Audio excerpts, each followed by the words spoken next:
Mes chers frères et sœurs, aujourd'hui je ne viens pas vous livrer une opinion personnelle, ni une simple réflexion humaine. Non, ce dont nous allons parler dépasse les idées des hommes et traverse les siècles. Il s'agit de la vérité historique et spirituelle de l'Église catholique. L'Église que le Christ lui-même a voulu, qu'il a fondée il y a plus de 2 millénaires.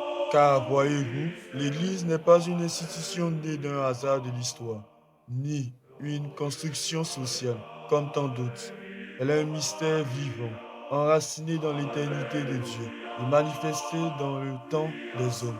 Elle est ce lieu où le ciel touche la terre, où la grâce rencontre la faiblesse humaine, où l'Esprit Saint continue d'agir malgré les tempêtes de l'histoire.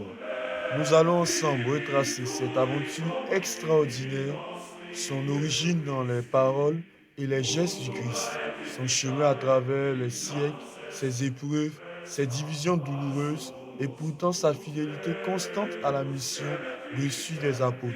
Nous verrons pourquoi, malgré les critiques, malgré les blessures, l'Église catholique demeure encore aujourd'hui la première Église, la véritable Église du Christ, celle qu'aucune puissance humaine ni infernale n'a pu anéantir, car elle repose sur une promesse. Tu es Pierre, et sur cette pierre je bâtirai mon Église, et les portes de l'enfer ne prévaudront pas contre elle. Matthieu 16, verset 18. Oui, mes frères et sœurs, l'histoire de l'Église n'est pas seulement une suite de dates ou de faits, c'est une histoire vivante, une rencontre continuelle entre Dieu et l'humanité. Et c'est à ce voyage spirituel et historique que je vous invite maintenant. L'Église catholique n'est pas une invention humaine, ni une association créée par la volonté des hommes. Elle est d'abord et avant tout une initiative divine. Son origine se trouve dans le mystère même du Christ, et plus précisément dans l'acte suprême de son amour, sa passion. L'Évangile selon Saint Jean nous rapporte un détail saisissant. Au moment de sa mort, un soldat transperça le côté de Jésus d'un coup de lance, et il en sortit du sang et de l'eau. Jean 19, verset 34. Les pères de l'Église ont toujours compris ce signe comme la naissance de l'Église. Le sang, symbole de l'Eucharistie, et l'eau, symbole du baptême. Les deux grands sacrements qui font vivre le peuple de Dieu. Ainsi, l'Église naît du cœur ouvert du Sauveur comme une nouvelle Ève, jaillie du nouvel Adam, endormi dans la mort. Mais Jésus ne s'est pas contenté de donner sa vie. Il a choisi des hommes, ses apôtres, pour être les témoins et les gardiens de son message. Et parmi eux, il en a établi un comme fondement visible de l'unité, Pierre. Écoutons ces paroles rapportées par Saint Matthieu. Tu es Pierre, et sur cette pierre je bâtirai mon église, et les portes de l'enfer ne prévaudront point contre elle. Je te donnerai les clés du royaume des cieux. Tout ce que tu liras sur la terre sera lié dans les cieux, et tout ce que tu délieras sur la terre sera délié dans les cieux. Matthieu 16, verset 18 à 19. Ce passage est capital. Jésus ne parle pas d'une église parmi d'autres. Il parle de son église et il la fonde non pas sur une idée, mais sur une personne, Pierre. C'est pourquoi nous croyons que Pierre est le premier pape, le premier évêque de Rome et que ses successeurs, jusqu'à nos jours, continuent d'exercer cette mission de guide et de garant de l'unité. Dès les actes des apôtres, nous voyons Pierre prendre la parole au nom de tous. Acte 2, présider les décisions importantes. Acte 15, confirmer ses frères dans la foi comme Jésus le lui avait demandé. Luc 22, verset 32.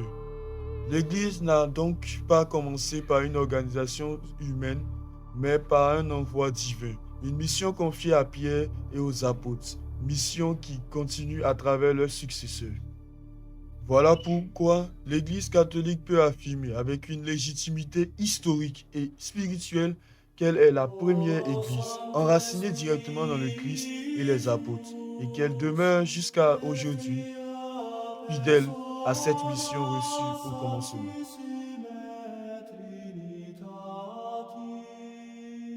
Après la mort et la résurrection de Jésus, les apôtres étaient réunis au Cénacle, craintifs, priant avec la Vierge Marie.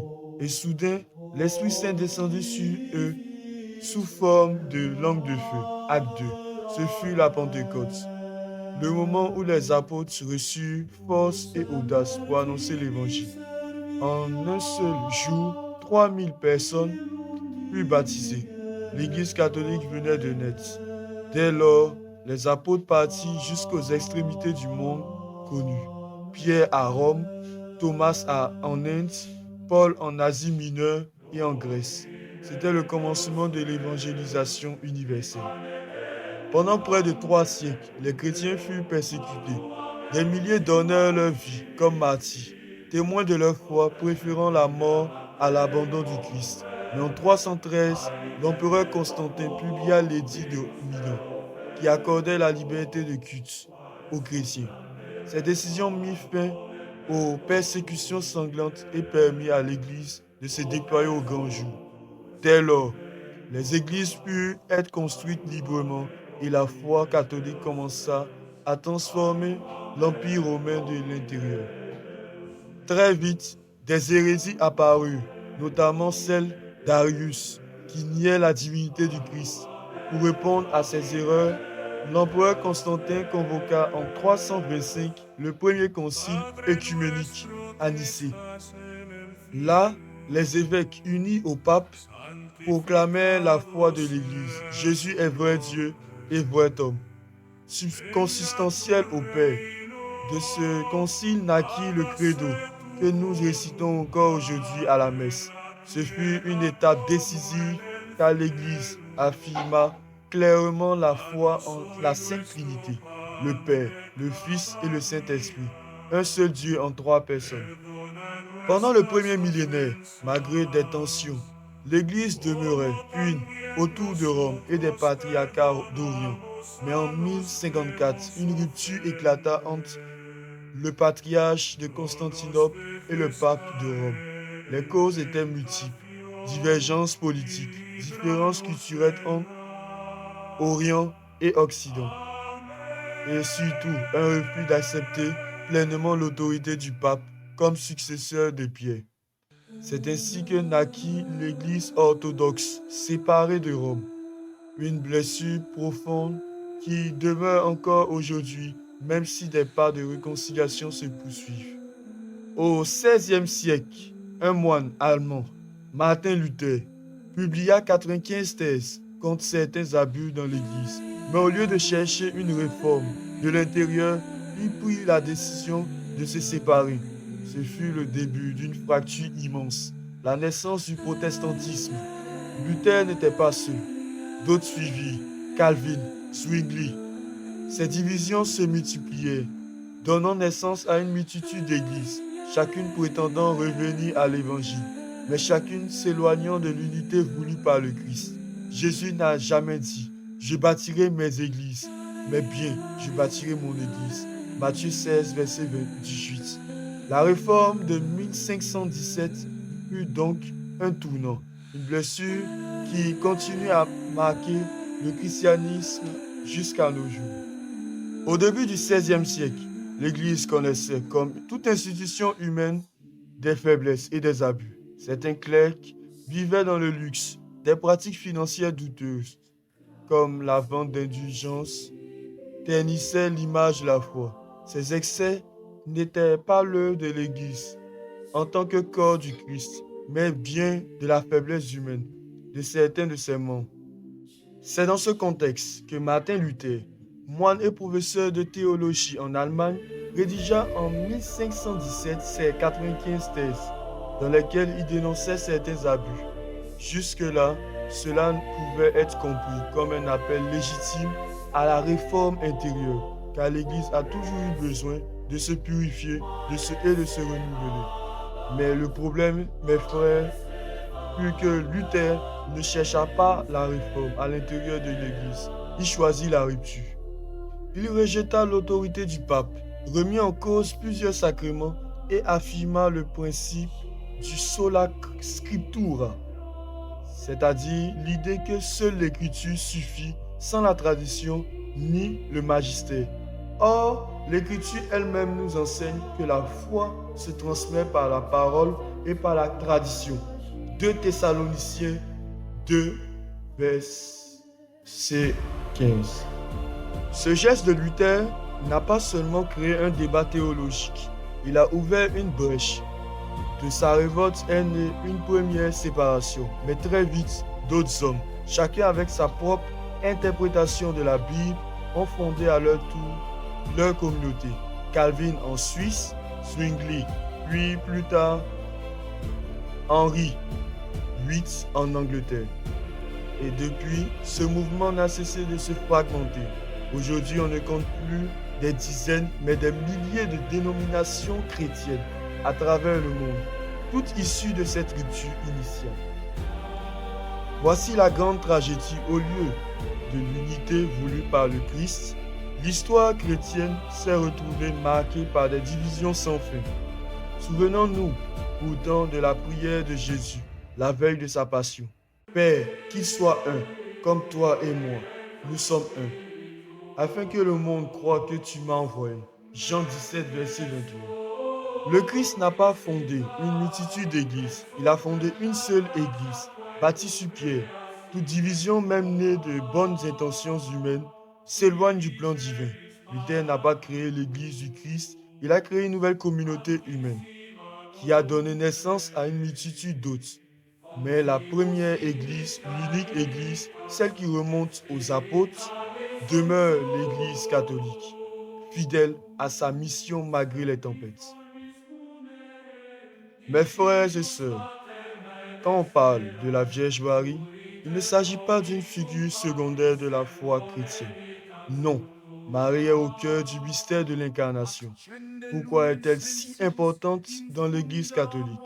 Parce que Dieu lui-même l'a choisie. L'ange Gabriel lui dit, « Réjouis-toi, comblé de grâce, le Seigneur est avec toi. » Luc 1, verset 28. Ce verset est unique. Aucune autre créature dans toute l'histoire n'a été saluée de cette manière. Marie est comblée de grâce, c'est-à-dire totalement remplie de la faveur divine dès le commencement. Elle n'est pas seulement une femme pieuse, elle est celle que Dieu a préparée de toute éternité pour devenir le tabernacle vivant du Verbe fait chair. Marie est la mère de Jésus. Et puisque Jésus est vrai Dieu et vrai homme, elle est véritablement mère de Dieu. Théotokos. Titre solennel défini au concile d'Éphèse en 431. En elle se réalise la promesse de l'Ancien Testament. La Vierge concevra et enfantera un fils. Isaïe 7, verset 14. Mais son rôle ne s'arrêta pas à la naissance de Jésus.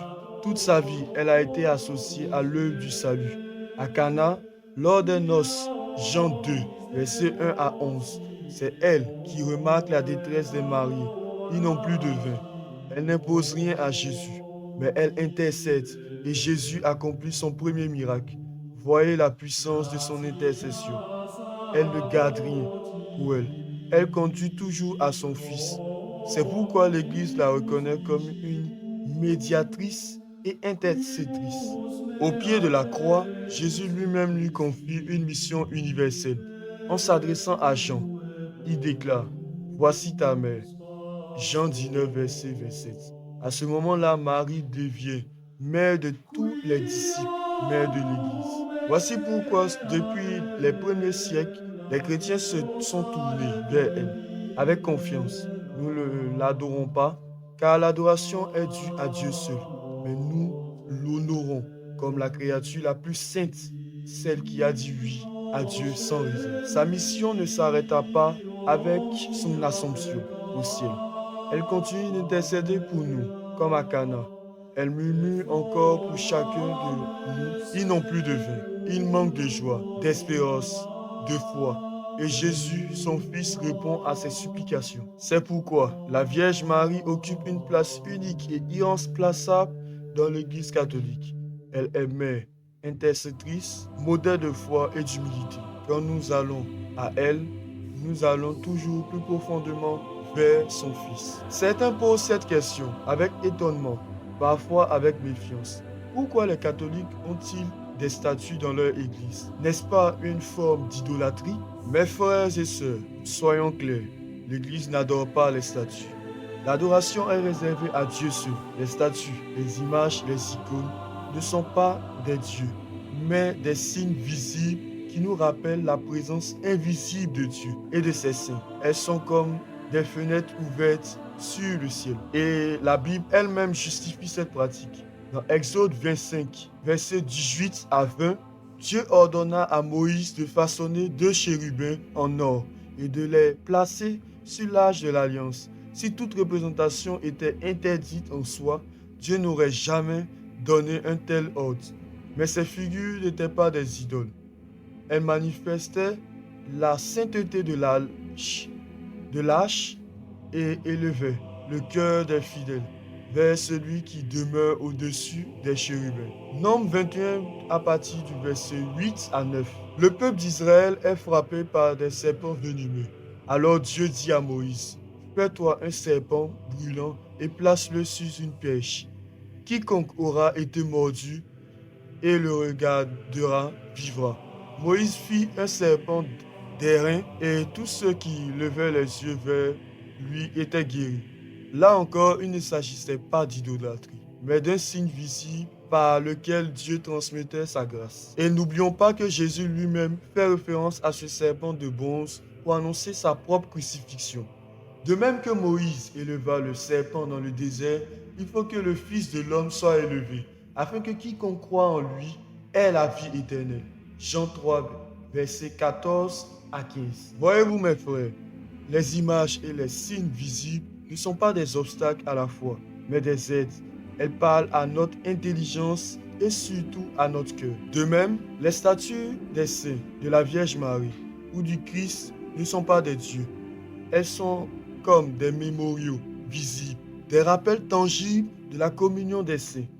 Quand un catholique se met à genoux devant une statue, il ne prie pas la pierre ni le bois, mais la personne céleste qu'elle représente.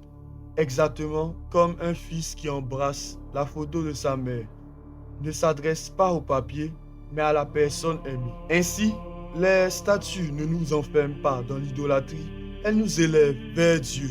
Elles nous rappellent l'invisible par le visible. Elles nous permettent de garder nos yeux et notre cœur fixés sur la foi. C'est pourquoi l'Église a toujours reconnu leur valeur spirituelle, à condition de ne jamais confondre le signe et celui qu'il désigne. Souvent on entend, les catholiques suivent des traditions humaines non bibliques.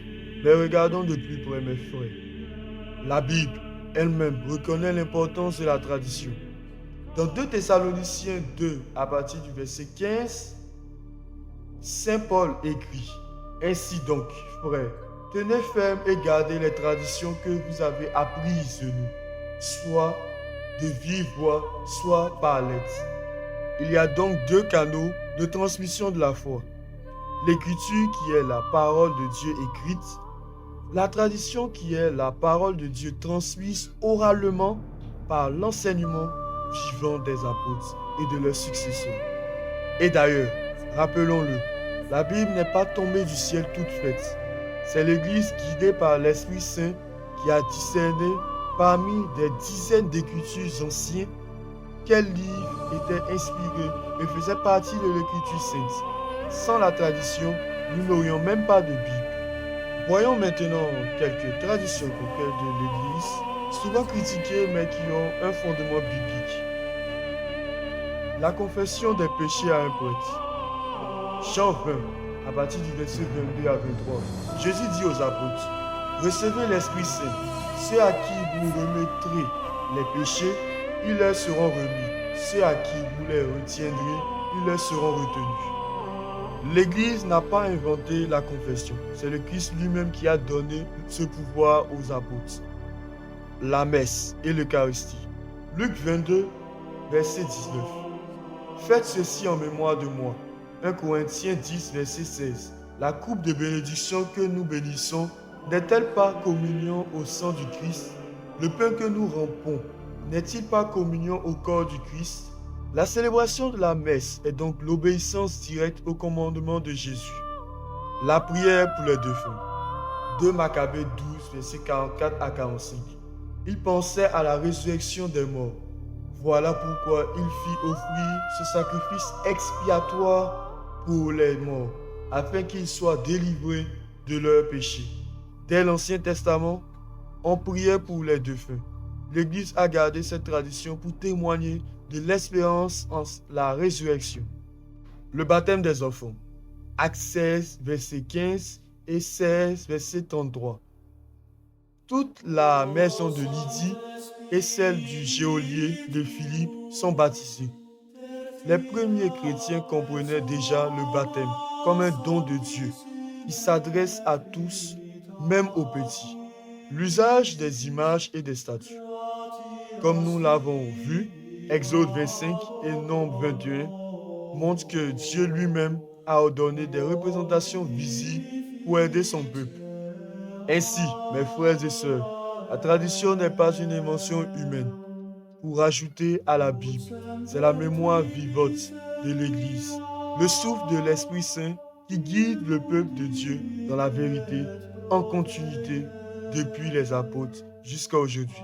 Sans tradition, pas de Bible. Et sans Bible ni tradition, pas d'Église. Les deux vont ensemble inséparablement. Certains disent, où est-il écrit que Marie est montée au ciel? Mais mes frères, tout n'a pas été écrit dans la Bible. Dans Jean 21, verset 25, l'évangéliste affirme, il y a encore beaucoup d'autres choses que Jésus a faites. Si on les écrivait une à une, je pense que le monde même ne pourrait contenir les livres qu'on écrirait. La foi chrétienne n'est donc pas limitée à ce qui est écrit, noir sur blanc. Dès les premiers siècles, les chrétiens ont gardé en une mémoire vivante des événements et des vérités que les apôtres ont transmis. Marie, l'Immaculée Conception. Luc 1, verset 28. Réjouis-toi, comblé de grâce. Marie a été préservée du péché originel. Or, selon Romains 6, verset 23, le salaire du péché, c'est la mort. Puisqu'elle est sans péché, son corps ne pouvait pas connaître la corruption de la tombe. Typologie biblique. La nouvelle arche de l'Alliance. Dans l'Ancien Testament, l'arche de l'Alliance contenait la loi de Dieu. Dans le Nouveau, Marie est la véritable arche, car elle a porté en son sein le Verbe fait chair, Jésus. Apocalypse 11, verset 19, 12, verset 1. Juste après l'apparition de l'arche céleste, Saint Jean décrit une femme revêtue du soleil, la lune sous ses pieds et sur sa tête une couronne de 12 étoiles. L'Église a toujours vu ici une image de Marie glorifiée au ciel. Un privilège unique, mais en lien avec notre destinée. 1 Corinthiens 15, verset 22. De même que tous meurent en Adam, de même aussi dans le Christ nous revivons. Marie est la première à vivre pleinement ce que Dieu prépare pour chacun de nous, la résurrection et la gloire éternelle. Elle est donc le signe d'espérance pour tous les croyants. Ainsi, l'Assomption n'est pas une invention tardive, c'est une vérité enracinée dans la foi des premiers chrétiens, confirmée par la tradition et proclamée solennellement par le pape Pie XII en 1950 comme dogme de la foi. Marie est montée au ciel corps et âme, non par sa propre puissance, mais parce que son Fils, le Seigneur de la vie, l'a élevé auprès de lui. Conclusion.